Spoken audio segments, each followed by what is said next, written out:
ناظرین السلام علیکم ورحمۃ اللہ وبرکاتہ۔ آج کا ہمارا عنوان، آج کا ہمارا ٹاپک شب برات کی حقیقت کیا ہے، کیا اس کا ذکر احادیث میں موجود ہے یا نہیں۔ شب برات مغفرت طلب کرنے کی رات ہے اور استغفار کرنے کی رات ہے، اور اللہ کے حضور اپنی گناہوں کا اقرار کر کے اللہ کے حضور اس شرمندگی سے کہ یا اللہ ہم گناہ گار ہیں، ہم اپنے گناہوں کی معافی طلب کرتے ہیں۔ کچھ لوگوں کو شب برات کا حوالہ نہیں ملتا، کہتے ہیں اگر شب برات کا حوالہ ہے تو ہمیں سیاہ ستہ دے دکھائیں۔ جب سیاہ ستہ میں امام ابو عیسیٰ محمد بن عیسیٰ الترمذی اپنی کتاب ترمذی شریف میں اما عائشہ صدیقہ رضی اللہ تعالیٰ عنہ سے ایک روایت نقل کرتے ہیں، اور اسی طرح ابن ماجہ میں امام محمد بن یزید قزوینی وہ اپنی کتاب ابن ماجہ میں حدیث مولا علی رضی اللہ تعالیٰ عنہ سے روایت نقل کرتے ہیں۔ جب ہم انہیں سیاستیں دکھاتے ہیں تو کہتے ہیں یہ احادیث ضعیف ہیں۔ حیرت اس بات پر ہے کہ جب کوئی انسان یعنی بالخصوص مسلمان جب کوئی اپنے طور پہ کوئی اچھا اور بہتر کام کرتا ہے، بہتر فعل کرتا ہے، تو اس کو کرنے میں کوئی مذائقہ نہیں جانتا، لیکن اگر کوئی بہتر یا اچھا کام حدیث پاک میں آ جائے اور حدیث پاک میں کہیں تھوڑا سا ضعف ہو تو اس کو یہ کہہ کر چھوڑ دیا جاتا ہے کہ یہ حدیث جو ہے وہ ضعیف ہے۔ لہذا عرض کرنے کا مقصد یہ ہے کہ اگر انسان اپنی طرف سے کوئی اچھا کام کر رہا ہو تو اس کو چھوڑنے میں، اس کو کرنے میں جو ہے وہ مذائقہ نہیں جانتا، اور لیکن جب اس کا ذکر حدیث پاک میں آتا ہے تو یہ کہہ کر چھوڑ دیا جاتا ہے جی حدیث میں ضعف ہے۔ تو ادھر تو یہ پہلو نکلتا ہے کہ میرے آقا علیہ الصلاۃ والسلام کا یہ فرمان ہے، لیکن اس طرف تو انسان کا اپنا فعل ہوتا ہے۔ اور دوسری بات یہ ہے کہ جب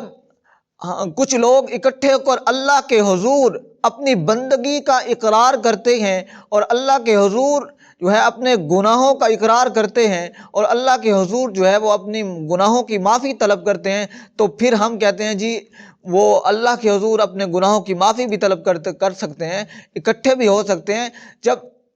کچھ احباب اکٹھے ہو کر اللہ کا ذکر بھی کر سکتے ہیں اور اس سے معافی طلب بھی کر سکتے ہیں، اور اس میں چوں چراں اور اگر مگر کی کوئی بات بھی گنجائش بھی نہیں نکلتی، تو پھر جب ہم ان کے سامنے احادیث رکھتے ہیں، مثلا امام ابو عیسیٰ بن محمد بن عیسیٰ ترمذی اپنی کتاب میں اما عائشہ صدیقہ رضی اللہ تعالیٰ عنہ سے روایت نقل کرتے ہیں، کہتے ہیں کہ اما عائشہ صدیقہ رضی اللہ تعالیٰ عنہ فرماتی ہیں کہ میرے آقا علیہ الصلاۃ والسلام میرے بستر پر آرام فرما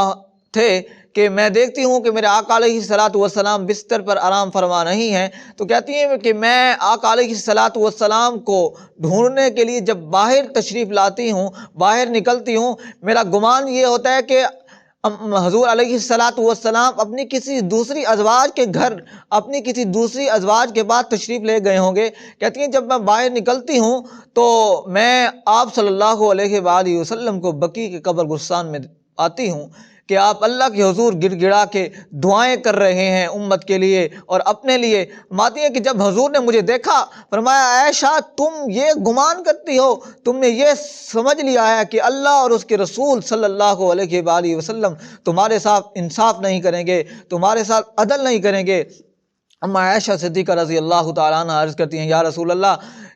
میرے گمان میں یہ تھا کہ شاید آپ دوسری ازواج کے بعد تشریف لے گئے ہیں۔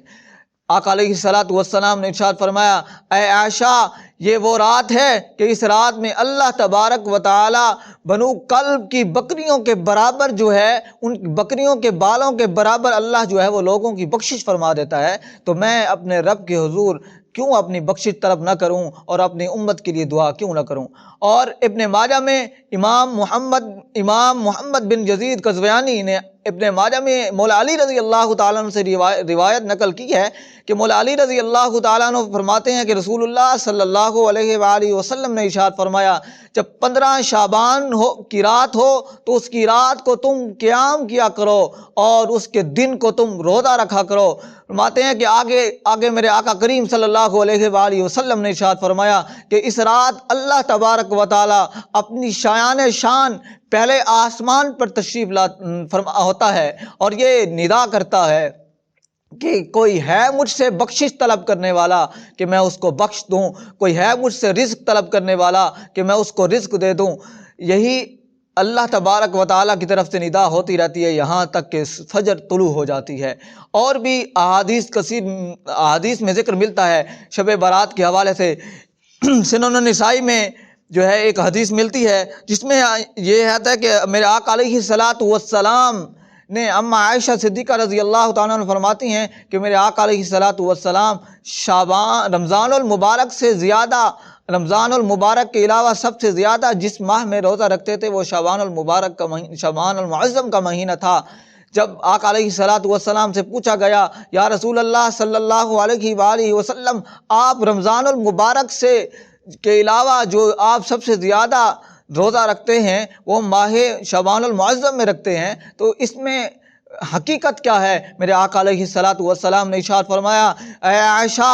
اس ماہ میں اللہ تبارک و تعالیٰ کے حضور جو ہے وہ انسان کے اعمال پیش کیے جاتے ہیں، اور فرماتے ہیں میرے آقا علیہ الصلاۃ والسلام نے فرمایا کہ میں یہ پسند کرتا ہوں کہ جب میرے اعمال میرے اللہ کی بارگاہ میں، میرے رب کی بارگاہ میں پیش ہوں تو میں صائم ہوں، میں روزے دار ہوں۔ یعنی میرے آقا علیہ الصلاۃ والسلام نے یہ ارشاد فرمایا کہ اس رات جو ہے وہ اللہ تبارک و تعالیٰ کے حضور جو ہے وہ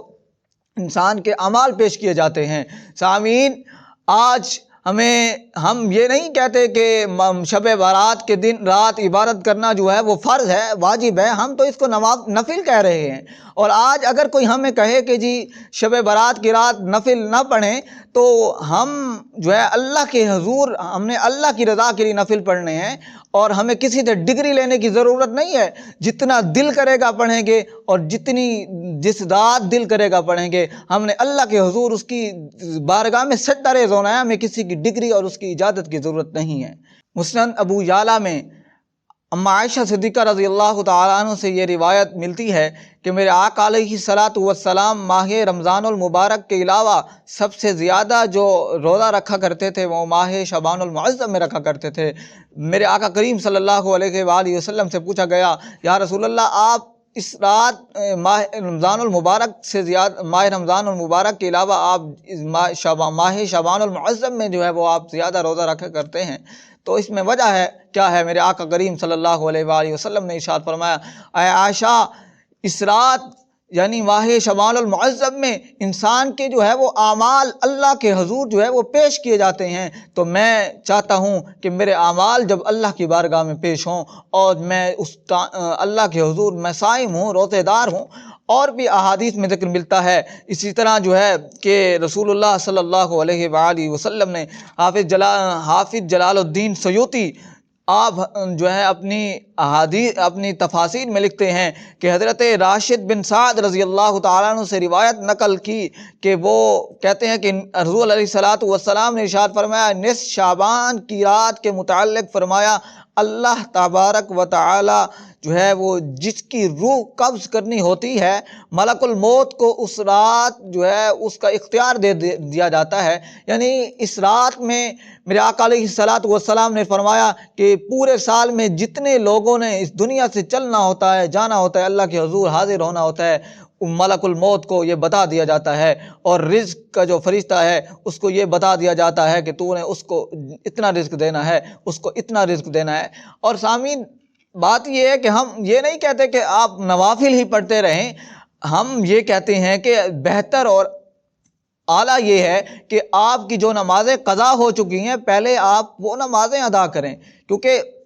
آپ سے قضا جو آپ کی نمازیں رہ گئیں قیامت والے دن ان کا سوال ہونا ہے، تو آپ کی جو نمازیں رہ گئیں آپ اس کو قضا کریں،